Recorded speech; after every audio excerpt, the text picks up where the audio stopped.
야, 충격적인 사건입니다. 오윤성 순천향대 경찰행정학과 교수와 함께 좀 더 자세하게 들여다보겠습니다. 교수님 어서 오세요. 네, 안녕하세요. 예, 이 남성 뭐 구속되겠죠?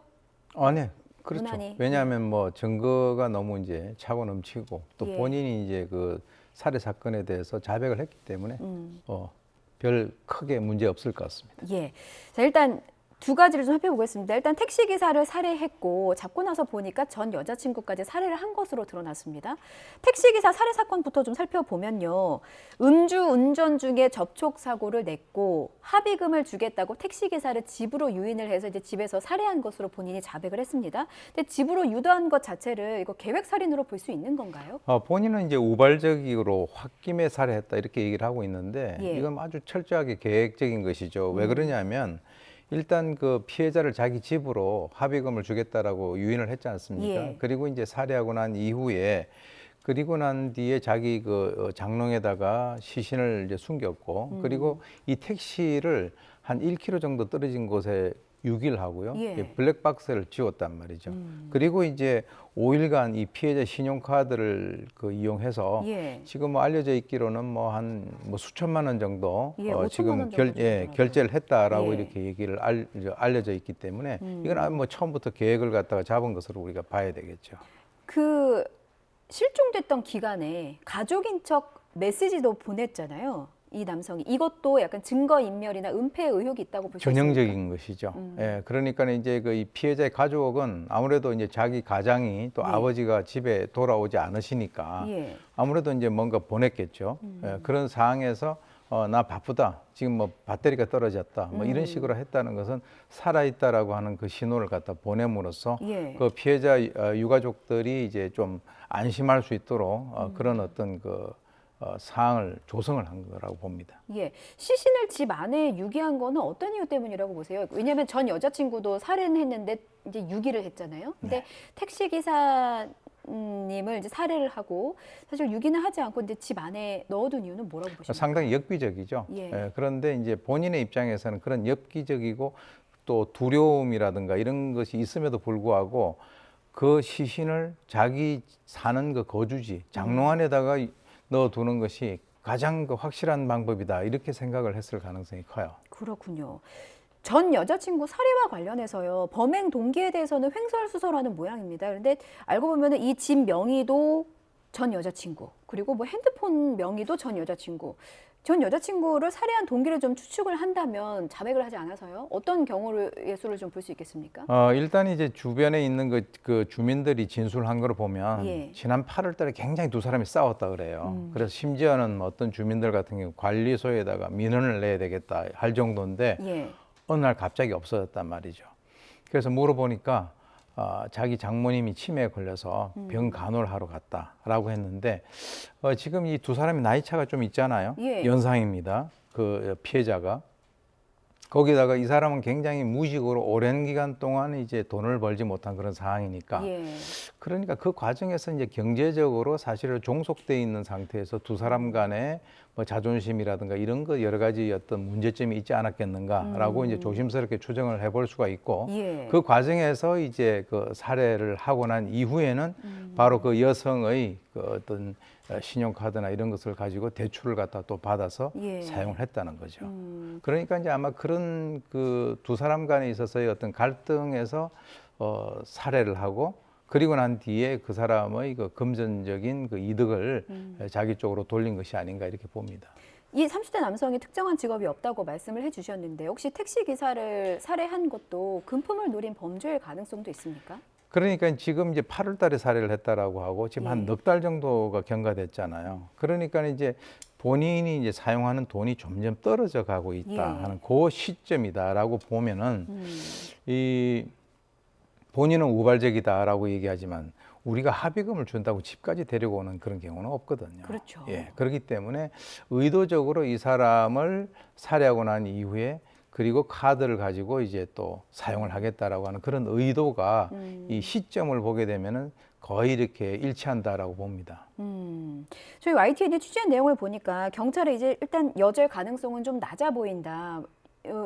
라고 이제 저희가 취재를 했습니다. 추가 범행이 있는지는 일단 조사는 해봐야 알겠습니다만 사실 이렇게 지난 8월 그리고 12월 4개월 사이에 2명을 살해한 거잖아요.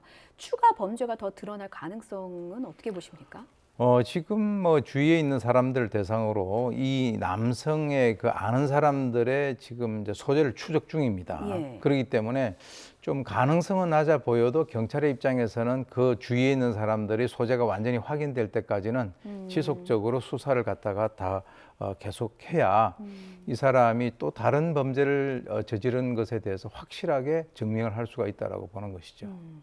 교수님 왜 이런 사실상의 연쇄살인이잖아요. 근데 연쇄살인 하는 사람들 수사하는 거 보면 뭔가 프로파일러도 투입이 돼서 여죄를 캐고 이런 부분이 있지 않습니까? 근데 전 여자친구의 경우는 사실상 이제 가족들과 좀 연이 닿지 않아서 거의 홀로 생활을 했던 것으로 알려지고 그렇습니다. 있고 예. 살해되고 나서도 이제 연락이 닿는 사람이 많지가 않으니까 이게 실종됐는지도 몰랐다고 해요. 자, 그렇다면 비슷한 케이스의 추가 범죄에 대해서 프로파일러가 투입이 돼서 뭐 범죄를 캔다거나 이런 가능성도 아직은 남아 있다고 봐야 됩니까? 그렇죠. 이제 왜 그러냐면 이제 본인은 뭐 더 이상 추가적인 범죄가 없다라고 얘기를 할 겁니다. 예. 경찰은 이제 그것을 그대로 수행을 할 수는 없으니까 지금 만약에 주위에 있는 사람들 중에서 소재가 확인이 되지 않는 사람이 나온다면 예. 그때는 이제 프로파일러를 갖다 투입을 할 수도 있지만 아직 지금 단계에서는 뭐 프로파일러를 투입한다든가 하는 것은 조금 더 이렇게 시기적으로 빠르지 않는가라고 생각이 들어요. 아직은 프로파일러를 투입할 단계는 아직 아닌 건가요? 네, 예.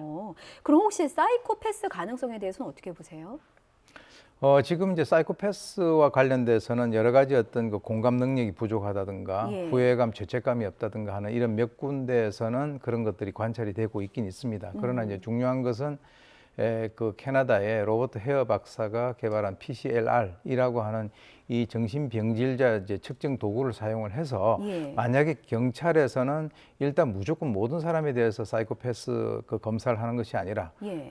해야 되겠다라고 결정을 하게 되면 그 결과 이제 일정한 점수, 지금 우리나라 같은 경우는 이제 40점 만점에 25점 정도 이상 나와야 되니까 예. 그 검사를 할 거로 보는데 아직까지는 그 결정은 아직 경찰이 하지 않은 것으로 봅니다. 그러면 이런 뭐 사이코패스 검사라든지 혹시나 이제 프로파일러 투입 같은 단계는 구속되고 나서 추가 조사를 할 때 이제 판단을 거쳐서 진행하게 되는 건가요? 그렇죠. 이 프로파일러는 모든 그 사건에 대해서 다 그냥 일률적으로 투입을 하는 것이 아니라 예. 그 사건에 있어서 어떤 풀리지 않는 그런 부분이 있다든가 또는 그 사람의 어떤 그 내면적인 심리 상태를 들여다 봐야 된다든가 하는 그런 측면이 이제 발생이 됐을 때 투입을 하는 것이죠. 그렇군요.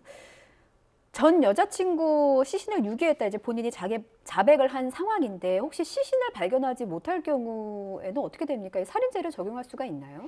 지금 이제 이미 뭐 이게 그 살인이라는 것이 두 번째 지금 현재 밝혀진 것만 있기 때문에 예. 그 사람에 대한 그 시신을 발견을 뭐 할 가능성은 있다라고 봐요. 그런데 이제 오늘 지금 수색을 하고 있다라고 하지 않습니까? 예.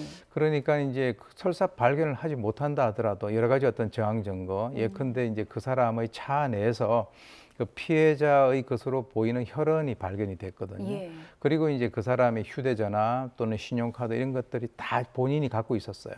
그렇기 때문에 지금 이제 이미 그 두 번째 그 피해자인 그 택시 기사 그분의 시신이 발견이 됐고 했기 때문에 예. 뭐 살인과 사체 은닉 혐의로 지금 현재 조사를 하고 있으니까 뭐 공소유지하는 데는 커다란 문제는 없을 거로 보입니다. 살인과 사체 은닉 혐의를 지금 받고 있는 거고 수천만 원의 대출도 받았잖아요. 저희가 앞서 짚어본 그 택시기사 카드로 이제 5천만 원 대출을 받은 부분인데 이거는 금전적인 이득을 취한 건데 이 부분에 대해서는 혐의 적용이 따로 안 된 건가요? 금전적인 이득이라고 하는 것은 이제 범행 동기를 우리가 얘기하는 것인데 예. 사실은 이제 범죄 사실에 있어서 뭐 물론 범행 동기라고 하는 것이 나중에 양형을 하는 데 있어서의 어떤 참작을 할 수는 있지만 뭐 그 범행 동기가 이제 금전적인 것이다라고 해가지고 지금 워낙 큰 사건인 이 살인하고 사체 은닉이라고 하는 것이 나왔기 때문에 거기에 다 이렇게 묻혀가는 거죠. 그렇군요. 그 카드 사용 내역을 보면 지금의 그러니까 그 시신을 발견했다고 신고한 현재의 동거인 그러니까 여자친구에게 선물을 한 내역도 있지 않습니까? 네. 근데 여자친구는 이제 신고하고 나서 신변보호 조치를 받고는 있는데 공범 여부에 대해서도 조사를 하는 겁니까? 공범 여부에 대해서 조사를 하고 있긴 있지만 예. 하겠지만 지금 이 여성 같은 경우는 사실은 그 시신을 발견하고 신고를 한 사람이에요. 그렇죠. 지금 이제 경찰에서 신변 보호를 받고 있는 그런 상황이기 때문에 예. 공범하고는 좀 거리가 있는 것 같고요. 음. 물론 뭐 그럴 가능성도 이제 경찰 수사 과정에서 뭐 밝혀지겠지만 예. 지금 현재 나와 있는 것만 본다면 공범 가능성은 상당히 낮아 보인다는 겁니다. 그러면 이제 그 고가의 가방을 선물을 받았는데 이거는 그 전혀 이 사건과 연관이 있다고 여자친구는 생각하지 못할 가능성이 크다고 봐야 그렇죠. 되네요. 실제로 이제 이 그 나이 많은 여성과 살면서 그 일이 있고 난 뒤에 넉 달도 되지 않아서 또 새로운 그 여자친구를 사귀지 않습니까? 예. 그러니까 이제 그 이번에 그 택시 기사의 그 카드에서 사용한 그 카드액에서 고가의 가방을 선물했다라고 하는 것은 그 젊은 여성에게는 또 좀 잘 보여야 되겠다라고 하는 그런 어떤 심리가 배어 있는 거죠. 그렇군요. 이 발견한 분의 정신적인 충격도 좀 상당할 것 같다라는 지금 생각이 듭니다.